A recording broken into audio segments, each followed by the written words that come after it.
Hello, Rough Rider Nation, and welcome to this edition of the Rider Report, the ins and outs of Yavapai College athletics. I'm Brad Clifford, the athletic director here at Yavapai College, and I'm joined today by Ricky Nunez and Johnny Ramirez, members of the Yavapai College men's soccer team. Welcome back to the program, fellas. Thank you, man. Nice to be here. Good to have you.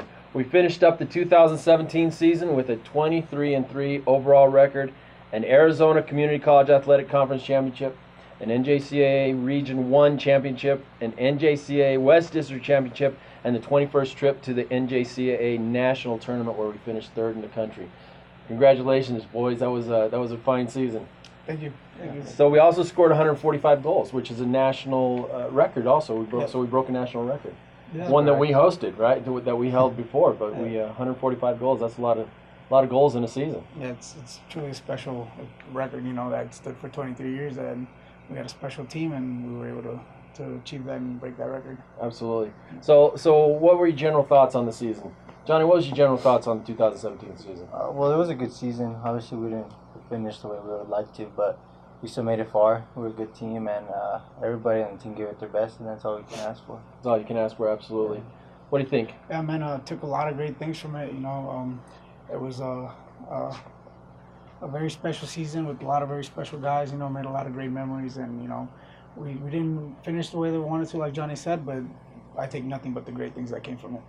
Well, you didn't finish with a national championship, but you finished third in the country, and I think that's something special, like you say. Yeah. And you obviously had a great bond with the team. You had a great team that came together. What was the defining moment, do you think? What was the pivotal moment in your season this year? Johnny, what do you think?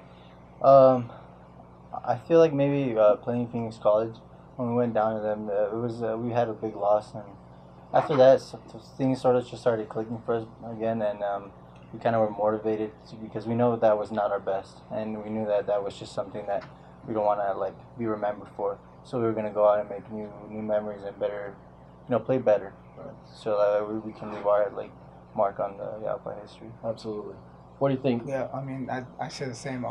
That Phoenix College game was definitely the turning point for us. I mean, we took a loss that none of us expected to happen this season, and even going on to the games after that and the way that we were beating teams, teams that we usually compete against, their players would come up to us and be like, "Wow, you guys really woke up after that loss, huh?" And they knew that that was the turning point for us too, going into those games. I gotta agree with you. I look back at after that loss, when I got the phone call that night, I kind of double take. What, you 5-0, really? Mm-hmm. But after that, you guys went on a tear, and you seemed like your focus was better. You came together as a team, and then all of a sudden we're making a run through the playoffs. And actually, I thought after that, there's no way we're winning a conference championship. No way. And you guys came back and yeah, I mean, that was pretty much the thought of almost everyone in the league. They're like, oh well, maybe they're not as great as everyone thought they were. Right. Yeah. But you obviously proved people wrong. So we had to go through some stiff competition to make it to the national tournament. I mean, you gotta first of all get to the conference playoffs. You got to go through the region playoffs, through the district playoffs. How did that help you? I mean, we have literally four teams throughout the season ranked in the top 20. So in order to get to the region playoffs, you have to play those teams. Mm-hmm. How did that help you going into the national tournament, playing that kind of competition before the national tournament? When we play teams like that are in our region, we get experience to the better teams, and obviously not to take anything away from the other teams in the league, but there's always some teams in the conference that are more challenging to us, and teams like that, like Phoenix, Pima, Arizona Western, they're all good preparing for the games that were about to come. Like when we played Snow as well in Salt Lake during the season, they were not conference games, but they still prepared us for what was going to come in the future. Absolutely. What do you think, Ricky? And I see that as an advantage. To be the best, you got to beat the best. So I mean, being able to play teams like Pima twice a season, Phoenix, Arizona Western, and even sometimes teams like Glendale will give you good games. And that just, I see that as an advantage for us preparing for a bigger tournament, like a district tournament or a national tournament. Our conference is truly unique. I think you go up and down. Yeah, there's some teams that are lesser probably, but for the most part, you got to come to play every night. And then of course you go to the district, and we've got an incredible district. We have to play Region 18, which is Snow, Salt Lake City up there. So it was very, very good run through that stiff competition to get to the national tournament. Obviously, we played in front of a great home crowd at the national tournament. How How first of all, how beneficial was it for us to play home at the national tournament? Well, I mean, playing in the national tournament is like a whole thing on its own. That was something we cared about, like a lot of pride in being able to make it to. But being at home, it was just nice, being able to play in front of our own community and our fans, and they were just there supporting us throughout the whole season. It was just something, kind of give back to them, and it was nice to have everybody go out throughout the whole season. Then especially the national championship, when compared to other teams, we had probably a number 10-1 of people watching. Fans, right? Yeah, it was just nice, and it was a good atmosphere. It was a great atmosphere. What do you think, Ricky? I mean, it's obviously a big advantage, knowing that we were going to host. It was a big motivation for us to qualify, and just having the crowd out there was pretty exciting and motivating, and you could see it in the title game. We were down 2-0, but the crowd just kept cheering us on throughout the game, and it just gave us more motivation. We were able to come back and take that game to overtime. It was. We'll talk about that game in a second, but that was pretty special to have that crowd behind you, and the crowd was loud when you guys were scoring. You had to play Pima 4 times this year. That's a tough feat. It could have been 5. Yeah, it could have been 5. That would have been pretty special as well. Yeah. But a lot of respect for Pima, definitely for what they can do and what they've done in the past and what they did this year as well. No. Yeah, no, I know a lot of the guys from there, being from Tucson. Right. I was rooting for them too. I wanted for both of us, 2 Arizona teams, to make it to the national final. But I mean, we both got a little unlucky in our semifinal games. But I mean, it just goes to show how competitive our league is and how good the teams are in this league. Absolutely. Yeah, I mean, that's what people wanted. They wanted that Arizona final. Yeah. And I mean, both of us making it to the semifinal shows that this could possibly be the most competitive region in the whole country. And it pays dividends that playing teams like that, it really does get you prepared for that. Absolutely. So let's talk about that last game. You guys were down 2-0. I mean, just like that, going into the second half, I'm sure Coach Mike had some good words and good advice. And from what I saw, you guys were more on the attack in the second half. And we score that second goal. The crowd goes crazy. What are your thoughts going there? Well, being down 2-0 is obviously something that you don't usually want to happen, obviously, but I mean, it's something you expect. You never get too comfortable with any team. And Tyler, we knew they were a good team to play, and going into them, they came out with everything they had, and maybe we had a slow start, but towards the second half, the coach made some adjustments, and then we went after them. And good thing was, Alex and Will got to get those 2 goals, and they got us back in the game.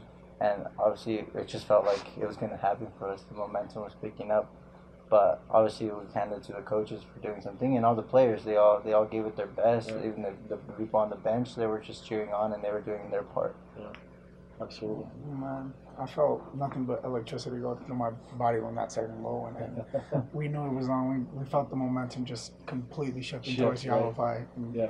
We felt the whole team after that regular time was over. The whole team felt like no one's gonna take this away from us. This is ours. This is our time. And an unlucky break, obviously, there at the end, but that didn't define the game by any means. It was an incredible game, an incredible match. Without any of those players on the bench and on the field, you don't get to the point where you were for sure. Yeah. So good players, obviously, the whole thing. The crowds were amazing. How have you ever played in front of such a large crowd? No, I haven't. I've had the chance to play in front of quite a few friends and family back home, Sure. but nothing like this. And especially the fact that they're not really family or friends, most of them. Right. It's just people who still support us and care for us out there, and it's just it gives you a different kind of how would you say, inspiration. That you feel like this is nice. This is a special town here where we're playing, and how all these people come out to watch us. They don't even know us personally, but we kind of have that connection with them either way. For sure. Yeah, it's not just your family members that want to see you succeed, but it's also people that are watching you from afar. And that's a special feeling, because you're like, oh man, I don't really want to let these people down. They just want to see me do good and succeed. Yeah. And I think we had people in the stands that maybe might have been the first time they watched you guys play as well, because you had that kind of following, and we had that kind of hype going into that, hosting a national tournament, making the national tournament in the semifinals. I think people came out just because Yavapai's in the semifinals. So it was really a fun run for you guys. You guys had a great season. Can't take anything away from you. 3rd place in the nation. That is a great feat. 21st appearance in the national tournament, so that's a pretty good deal for Yavapai College. Let's have some fun a little bit. Let's talk about some of these guys, all right? Some of these players. I'm going to ask you a series of questions. Ricky, let's start with you. Who do you consider to be the funniest person on the team? Angel Lujan. Angel Lujan. Lujan. All right. Okay. Any reason why?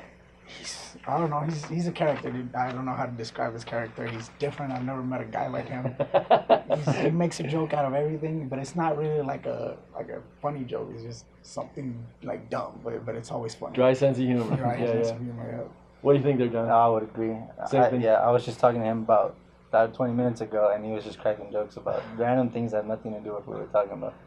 Or if we were talking about something, he would find something funny about it, and I don't know where he comes up with those things. Okay, all right. So consensus there. Who's the best singer on the team? Come on, you've had to have some bus trips with people singing, right? What do you think, Johnny? Who sings? I've heard Carlos sing before, and that's about it. And Carlos too, both Carlos. Both Carlos. Yeah, Carlos is he sings Mexican music a lot Spanish Okay. music. So that's it's humorous sometimes. Yeah, You know, yeah. It's just hearing somebody else sing like that. But Carlo, I guess Carlo could probably be the better singer. I've seen him a few times. Right.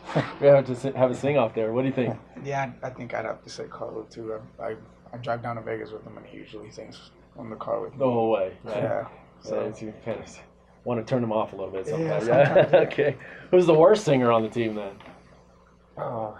I honestly would have to say me. My voice is atrocious when it comes to singing, Okay. but I don't think I've sang in front of these guys, so I don't know that. Right. So in your own mind, you're the worst Yeah, singer. I don't know. There's probably somebody out there. Right, too, right. But not everybody sings. Nobody's Nobody okay. really sings. Nobody really steps up to that. Yeah. Okay. Well, who's your best dancer on the team? Carlo. Carlo. again. Yeah. Carlo. Yeah. He's got gets the down, moves, huh? He gets down with the break dancing. Oh, okay. Yeah, with the old-fashioned dancing. Yeah. We may have to get that on video there. Yeah. Very cool. Who's the worst dancer then? Will. Will. No question, right? Yeah. That was a quick answer. And I got some videos. You don't want to see them. Okay. That's fantastic. Who's your best dressed person on the team? Between Will and Carlo. Lorenzo dresses pretty good too. Yeah. Yeah. I guess they all have their own styles, but Yeah. I think that probably Will and Carlo between them two, because they don't have the same dress style, but they Right. both look good with what they wear, I guess. Yeah. So Okay. they pull it off. Oh, very cool. All right. Who sleeps the most? Angel. Angel. Yeah. Which? Wait, which angel? Which That's a angel, good yeah. question, because they both sleep a lot. Okay. I walk in on both of them sleeping all the time. So, I would say Big Angel, number 11. Big Angel. Lopez. Okay. Yeah. Angel Lopez. Yeah. I would agree, yeah. All right. Well, very good. Well, congratulations, boys, on a great season. We're looking forward to following your career here, going on to bigger and better things. I know you're in the process of doing that right now. But congratulations. Thank you for what you've done for Yavapai College. Thank you for the season, because that was a special season. Obviously a special team. We wanted to remind everybody to follow us on www.goroughriders.com. Follow us on Facebook, on Twitter, and as always, go Rough Riders.